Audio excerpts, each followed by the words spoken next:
Hi, everyone. It's Karen, and tonight's discussion is about shame, the state of shame.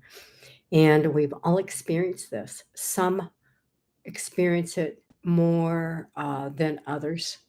And it's something that needs to be addressed as a block to the awareness of love's presence.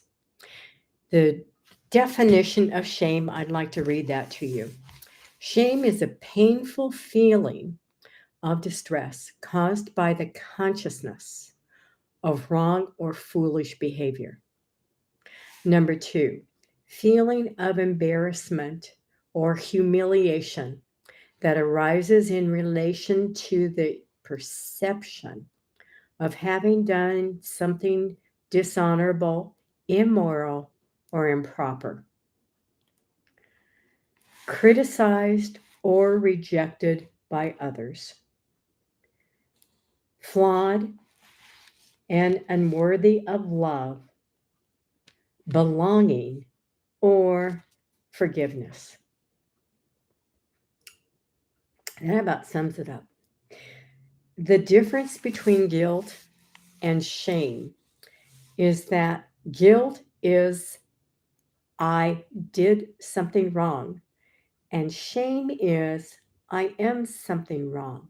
It's a profound difference.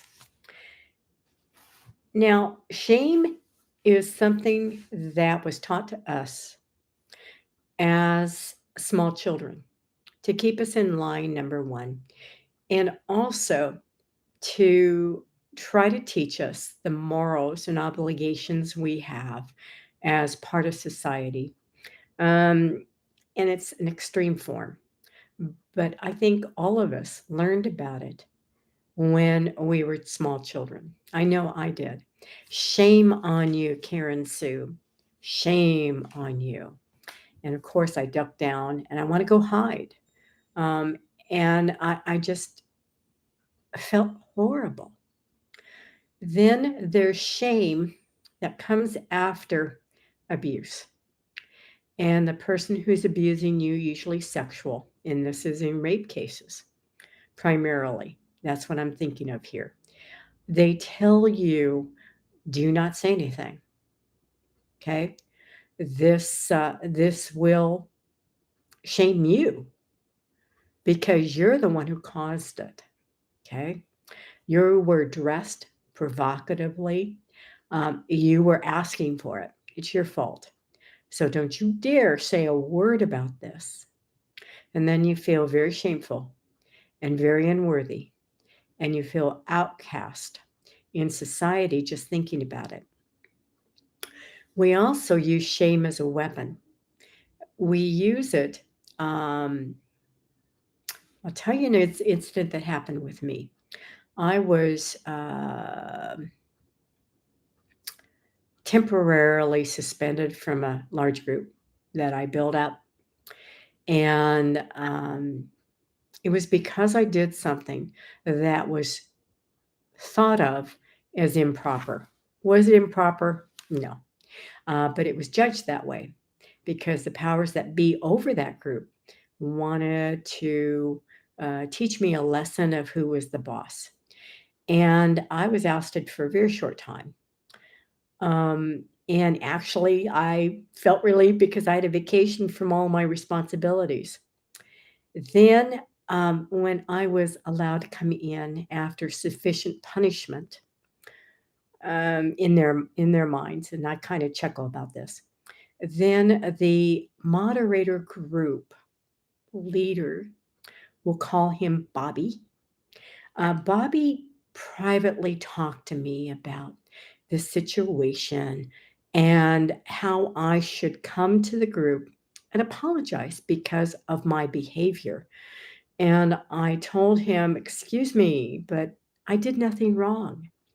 And then he really showed who he was. And he told me that I should feel very shameful about what I did, not only to the group, but to the moderators. And that just set the pace. And I ghosted him specifically and did my own thing on the group. Now, the situation was kind of silly. I was not going to feel shame. And I'm going to tell you the best way to get out of shame, blame, criticism, and feeling that you are a piece of dog dung. And I want you to realize that you are an extension of God the Father. Hi, Jess. And that you are so exalted that nothing can mar who you really are. It's a self concept issue, and you have to rise above the concept of egos, yourself, and others, and realize who you really are. You are love, made by love, in love, for love. Repeat that. Repeat it daily. It's beautiful, and it truly is who you really are. If you want to know who you are, that's who you are. So, another way of circumventing this issue of self concept, of shame, is that you want to realize that other people's experience of you is their script. You have no choice but to play a part in their script. I cannot emphasize that more. You have no choice. You have no choice, guys. They see of you only what they wish to see of you. They feel shame within themselves. And so put that onto you, an actor in their script, to act that out. And who they're engaged with is a mirror for themselves. Please remember that. Please. Now, if you're involved in shaming another person, let's turn the tables here. You are feeling shame about yourself. You're projecting that onto other people because it's within you and you need to see it. And what I want you to do is stop doing that. And I want you to realize again, the cure of that is you are love, made by love, in love, for love. And dwell on that. Dwell in the state of who you really are.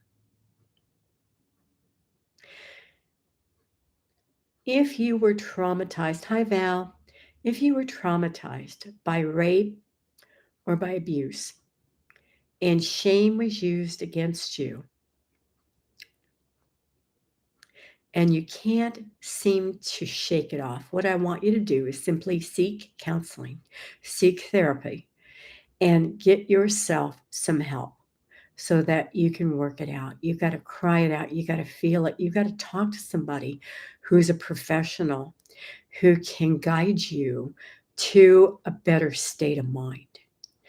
After you reach that state of mind that's better, then you dive into maybe one of my courses in self concept, or else goodbye to guilt, um, or else loving relationships. I've got plenty of courses you can take that will help you. Or you seek out one of the coaches on the two groups that I manage with the help of all the other people that are in the group. And the two groups that I manage are Manifesting Mastery. And then the other one, if you're female, only guys, you're not allowed, is Women Empowering Women. Women seem to have more issues of feeling shamed than men, probably because of society. Um, and I'm not going to really go into that tonight. Okay, if you're female, you probably do have shame issues. I know I did. I was raped by my ex-husband, And I couldn't talk about that to a therapist for many years. And I am glad that I had the right therapist to talk to. And she helped me in many ways, one of which is she arranged the proper situation to deal with it properly with him. If somebody rapes you guys, okay, gals and guys, I want you to snap out of it and I want you to go to the authorities. And I want you to stand tall. And I want you to be a witness against this person so that he does not commit the situation, he or she does not commit the situation with another person. I did. And it was, it resulted in his censure. And that was good. Okay. That was really good.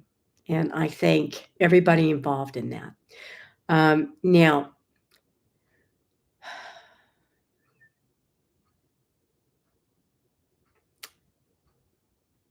one of the biggest sources of shame is religion. The religion that I think of the most in this issue is the Catholic Church. And if you're Catholic, you know exactly what I'm talking about. Um, and I'm not a Catholic, but I've known many Catholics, and they suffer, especially the women. They suffer a great deal of shame for the silliest things. And, it starts out with guilt and then it piles on, piles on, piles on. And it results in them just being a shadow of who they really are. The problem with shame is that it disempowers you. That's why I'm telling you if you are a victim of rape or mistreatment, where shame especially is the result, I want you to go to the authorities. I want you to take action. Because if you don't, how badly are you going to feel if you catch wind of the fact that they've done this to someone else? Boy, I certainly would not want to participate in that sort of scenario. And so I'm glad that I stood up. Um, now, if you have a religion like being a Catholic that plays women down and wants you to feel shame, you have a choice. You can leave that religion. People are leaving religions in droves for a good reason. And I don't want you to look back. If you are a member of a clan, a group of people that want you to be the shamed person of the group, I want you to get up and leave that group. They're not healthy for you. You need support, and they are putting their sins onto your back, loading you down. And you don't need to feel that. So if you're in a marriage where this is happening and the your husband or wife want you to feel shame, get out of the relationship or seek counseling and talk to the therapist and let it be known that your partner uses shame to control you. If you continue to allow shame, you are participating in your own disempowerment. It's not helping them. It's not helping you. Hi, Brian. It's not helping the world. And it's just keeping you in the ego's grasp. And it's not going to change until you decide to change it. This is going to be a short video. I'm going to end it soon. And the main thing is that you have options. I no longer am shamed. Okay. I took care of the last fragment of that not too many months ago. and it's not used against me anymore, and it feels extremely good. I laughed. I literally laughed. Got people mad. That's fine. I am no longer to be shamed. I did nothing wrong. I played a part in their script, whatever they experienced. And I'm really clear on that. I do not harm anyone. You do not harm anyone. I don't care what you think your intent is. You only play a part in their script. You cannot do anything other than that. And they play a part in your script. So don't shame, don't blame, don't guilt. Okay? And if you are doing that, stop it. Guys, stop it. And seek professional help or get involved in coaching, you know, and come see me. Come see any of the coaches on the 2 groups. I love you. I thank you for coming on to this live if you're here, and thank you for watching it. Until later on, I will say goodbye.